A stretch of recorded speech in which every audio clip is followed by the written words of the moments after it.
چیز اور بتائیے کہ جب وہ یہ کہتے ہیں کہ یہ پاکستانی مہاجرین کا معاملہ ہے اور پاکستان کے اندرونی مسئلے کی طرف یہ نشاندہی کرتے ہیں، تو وہاں پر وہ جو تشکیلیں آتی ہیں افغانستان سے، ان تشکیلوں میں آنے والے جو درانداز ہیں، جو خوارج ہیں، جن کو مارا جاتا ہے، جن کی نشاندہی ہوتی ہے، معلوم پڑتا ہے کہ یہ افغانی ہیں، وہ نہیں کہ جو یہاں سے بھاگے ہوئے، پیور افغانی ہیں۔ اور پھر جب ان کی لاشوں کی حوالگی کا مطالبہ کیا جاتا ہے تو اس کے اوپر بھی کیا وہ افغانی ہونے سے انکاری ہیں کہ یہ وہی ہیں جو آپ کے مہاجر تھے یہاں پہ آئے ہوئے؟ اس موقع کے اوپر یا اس موقف کے اوپر ان کی کیا رائے؟ دیکھیں وہ اوور آل جو ہے وہ جو ٹی ٹی پی ہے، جو فتنۃ الخوارج ہیں، اوور آل انہیں افغان مہاجرین کہتے ہیں۔ اب جو تشکیل کا معاملہ ہے تو تشکیل ان کا کہنا یہ ہوتا ہے کہ جو مطلب ان کا کہنا نہیں، ایک نارمل بات یہ ہے کہ جو تشکیل اس طریقے سے کی جاتی ہے وہ ان کی شورا کرتی ہے۔ اور اس میں بلکہ یہیں سے میں یاسر بھی ایک بات اور بتاؤں کہ حال ہی میں جو ہے وہ ان کے شورا کا ایک اہم رکن جو ہے اس کا اصل نام مظہر تھا، ٹی ٹی پی کے جو وہ تھا کمانڈر تھا، ان کی شورا کا رکن تھا، وہ مارا گیا تھا۔ اور اس کا آپ اندازہ کریں کہ اس کے لیے جو تعزیتی ریفرنس ہوا ہے وہ فرانس میں ہوا ہے، اور فرانس کے شہر نورنس کی جو جامعہ مسجد تھی، ایک چھوٹی مسجد وہاں پہ وہ ریفرنس ہوا، اس کے بھائی نے وہ منعقد کیا، وہاں پہ افغان جمع ہوئے۔ تو اس چیز کو بھی سوشل میڈیا پر بہت زیادہ ہائی لائٹ ہوا ہے یہ معاملہ کہ یہ جو ٹی ٹی پی فتنۃ الخوارج ہے، ان کا اثر و رسوخ مغربی ممالک تک بھی بڑھتا جا رہا ہے، اور مستقبل میں یہ مغربی ممالک کے لیے بھی ایک خطرے کی صورت میں سامنے آ سکتے ہیں۔ وہاں پر بھی جو ہے وہ اندرونی طور پہ دہشت گردی کی کاروائیاں، سرگرمیاں دیکھنے میں آ سکتی ہیں۔ تو یہ اب وہ آپ کی بات کی طرف آتے ہیں، جو تشکیل کا معاملہ ہے اس میں جو ہے وہ انہوں نے مختلف گروپس بنائے ہوتے ہیں، اور اس میں اسے یہ مجموعہ کہتے ہیں کہ یہ مجموعہ ان کا ہے، مطلب یہ ازبیکوں کا مجموعہ ہے، یہ تاجک کا پہلے تو مجموعہ یہ ہے۔ بتائیے کہ عرف عام میں عوام کو یہ سمجھائیے کہ ہم اسے تشکیل کیوں کہتے ہیں؟ دیکھیں اسے بھی معاملہ یہ ہے کہ جیسے ہم یہاں پہ کہتے ہیں کہ فلاں شخص کی ذمہ داری لگا دی گئی، کوئی سیاسی جماعت ہے وہ کہتے ہیں کہ جی اس صوبے کا یہ ذمہ دار ہے ہمارا، اس صوبے کا جو ہے وہ یہ ذمہ دار ہے، اور اس علاقے کا یہ ذمہ دار ہے۔ اسی طریقے سے وہاں پر جو ہے وہ یہ ذمہ داری لگانے کو بنیادی، تو آپ یہ اسے ون لائنر اس طرح کہہ سکتے ہیں کہ ذمہ داری لگانے کو تشکیل کہا جاتا ہے۔ اسی طریقے سے جب وہ کہیں کارروائی کرنے جاتے ہیں تو اس کے لیے گروپ آیا جاتا ہے، اسے کہا جاتا ہے کہ وہاں کا چونکہ جس جگہ کارروائی کی جا رہی ہے اس جگہ کا ذمہ دار اس شخص کو بنایا ہوا ہے، اس کا گروپ وہاں پہ ہینڈل کرتا ہے، اس کی تشکیل ہے وہاں پر۔ اچھا، تو یہ سارے معاملات کو وہاں کے یہ دیکھے گا، اس علاقے کے حوالے سے سارے فیصلے یہ کرے گا، اور یعنی یہ شخص ٹولی، جو ہے جو عرف عام میں ہم یہ کہہ رہے ہیں کہ جنگ کے اندر جو ٹولیاں ہوتی ہیں وہ ایک ٹولی کو تشکیل کہا جاتا ہے، اس کا ایک سربراہ ہوگا۔ نہیں، یا صرف تشکیل کا معاملہ، تشکیل کو آپ ایسے دیکھیں نا کہ جیسے کسی بھی جگہ، یعنی ہم کسی سیاسی جماعت کو لے لیتے ہیں کہ وہ اپنا علاقے کا ایک ذمہ دار بناتی ہے، ٹھیک ہے، پھر وہ جو ہے وہ شہر کا ذمہ دار بناتی ہے، پھر صحیح، صوبے کا ذمہ دار بناتی ہے۔ یعنی مقامی عہدیدار، ضلعی عہدیدار، صوبائی عہدیدار اور عہدے داران کہہ وفاقی سکتے ہیں عہدیدار۔ آپ کے، وہ عہدے داران ہوتے ہیں، اور ان کی جو ہے وہ ذمہ داری لگائی جاتی ہے کہ آپ جو ہے وہ مطلب جی کراچی کا ایک ذمہ دار بنایا گیا تو اسے یہ کہا جائے گا کہ فلاں شخص کی تشکیل کراچی کر دی گئی ہے، صحیح، یعنی اس شخص کو کراچی اس کی تشکیل کراچی کر دی گئی ہے۔ ٹھیک، اچھا، پھر اس میں ہوتا یہ ہے کہ اس میں جو چھوٹے چھوٹے گروپس ہیں انہیں مجموعات کہا جاتا ہے، وہ مجموعے ہوتے ہیں۔ اس میں جو ہے وہ بنیادی طور پہ وہ پنجابی مجموعہ، پھر ازبک مجموعہ، تاجک مجموعہ، یعنی وہ جس قوم سے، جس قبیلے سے تعلق رکھ رہے ہوتے ہیں، پہلے تو وہ اس پہ ہوتے ہیں، پشتو مجموعہ ہوتا ہے، پھر نیچے جو ہے وہ اپنے اپنے قبائل کے حوالے سے بھی انہوں نے یہ بات بنائے ہوئے ہوتے ہیں۔ جب ایک کارروائی کے لیے جا رہے ہوتے ہیں تو اس میں جو ٹولی بنائی جاتی ہے اس ٹولی میں ہر مجموعے سے لوگ شامل کیے جاتے ہیں، یعنی ضروری نہیں ہے کہ یعنی جتنی بڑی وہ دہشت گردی کی کارروائی کرنا چاہتے ہیں، جتنے لوگ انہیں چاہیے ان لوگوں کے حوالے سے جو ہے وہ یہ شامل کرتے ہیں کہ یہ ایک گروپ بنا دیا گیا۔ اب وہ گروپ اس کے حوالے کیا جاتا ہے جس کی تشکیل کی ہوتی ہے، جہاں کارروائی کرنی ہوتی ہے اچھا، وہاں پہ اس کا مطلب یہ جس کی نہیں، ذمہ داری اس کے حوالے کیا میں جاتا ہے کہ آپ اس سے کام لیں۔ ایک چیز اور سمجھنا چاہتا ہوں، اس کا مطلب یہ نہیں کہ جو 25 خوارج ہم نے ہلاک کیے تو ہم نے کہا کہ وہ تشکیل جو تھی وہ پاکستان کے اندر داخل ہو رہی تھی، یہ تشکیلیں پاکستان کے اندر داخل ہو رہی تھیں، تو وہ کسی ایک جگہ پہ کارروائی کرنے والے یہ 25 لوگ نہیں تھے، یہ مختلف جگہوں پہ ان کی ذمہ داریاں تھیں، یعنی ٹارگٹ مختلف جگہوں کو کرنے کے لیے انہیں بھیجا گیا تھا، ایسا ہی ہے؟ جی بالکل، یہ مختلف مجموعوں کے لوگ تھے جن کا ایک گروپ بنایا گیا تھا اور ایک جگہ کارروائی کے لیے بھیجا گیا تھا۔ اب جو ان کے ذمہ دار ہیں ان کی مختلف جگہ پر تشکیل ہو سکتی ہے، یعنی تشکیل کو آپ ایک لفظ میں یہ سمجھیں کہ وہ ذمہ داری ہے۔ مثال کے طور پہ ایک شخص ہے، یعنی ہم اس کے جیسے میں ابھی حذیفہ کا آپ سے ذکر کر رہا تھا جو مارا گیا اور جس کا فرانس میں تعزیتی ریفرنس ہوا ہے، آپ یہ دیکھیں کہ یہ آپ نام فرض کریں حذیفہ کہ ہی یہ تھا، حذیفہ جو ہے، یہ آپ نے میرے خیال سے پہلے نام کچھ اور نہیں شاید لیا کہ حذیفہ ہی ہے؟ نہیں، میں نے پہلے ملا صدام اس کا اصل نام، ملا صدام اس کا کوڈ نیم تھا، اچھا، حذیفہ اس کا اصل نام تھا، یا شاید میں پہلے غلطی کر گیا ہوں گا اگر میں نے لیکن ملا صدام اس کا کوڈ نیم تھا، ملا صدام کے نام سے ہی وہ ایکٹیو تھا، اور وہ جو ہے وہ وہاں پہ اس کی جو مقامی شورا تھی اس کا رکن بھی تھا، اور حذیفہ اس کا اصل نام تھا۔ جب مارا گیا، جب پاکستانی سیکورٹی ایجنسیز نے اسے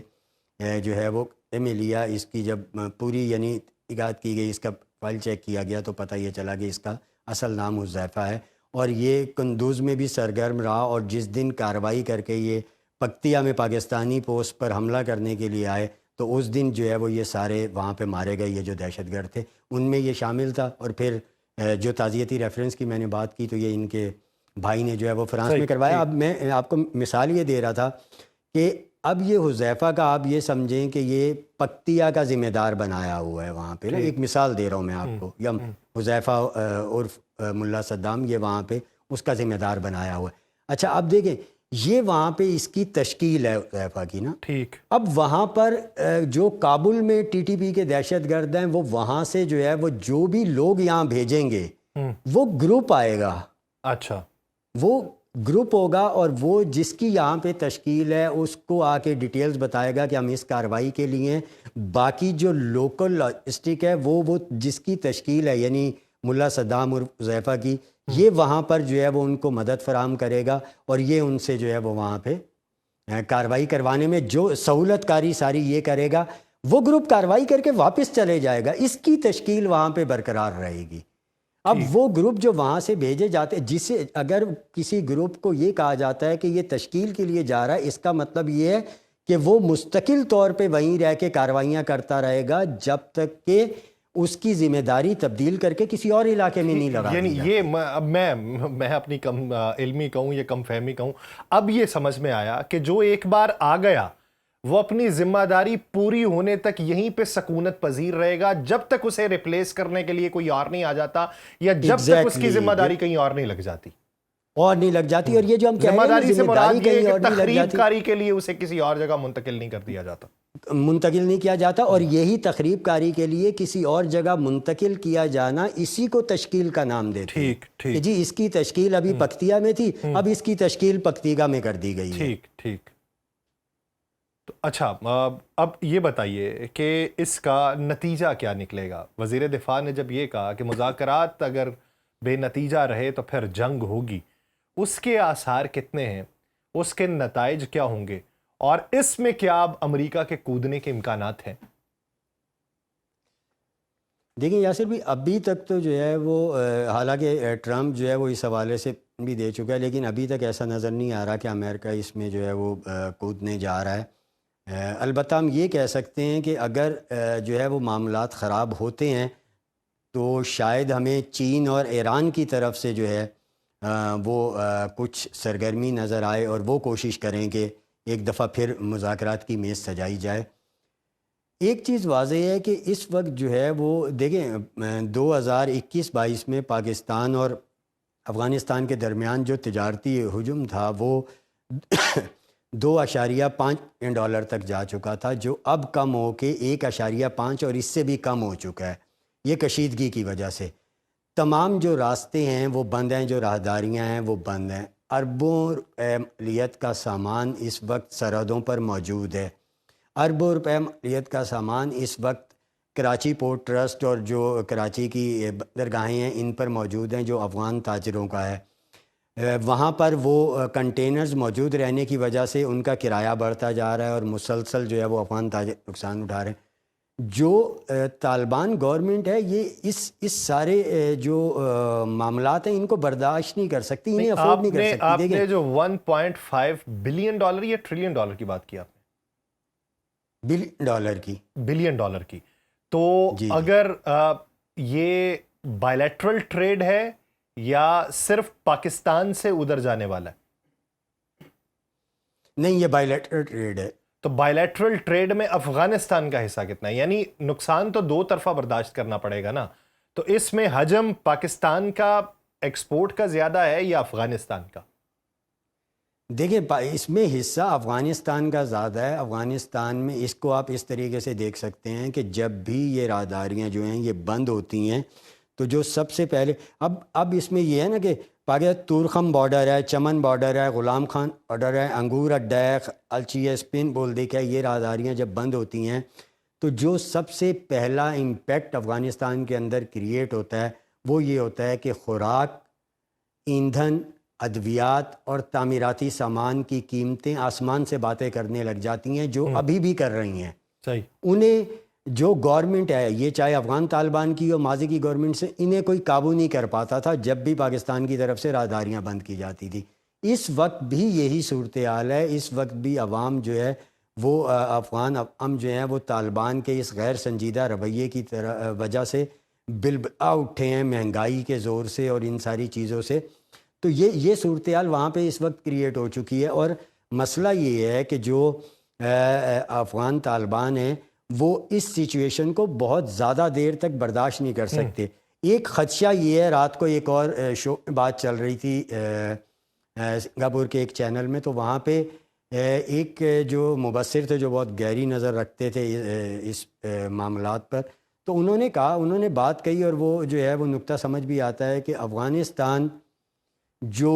محدود جنگ ہے یہ سرحد پر جاری رکھنے کی کوشش کرے گا. اس کے لیے وہ ٹی ٹی پی کو بھی استعمال کرے گا,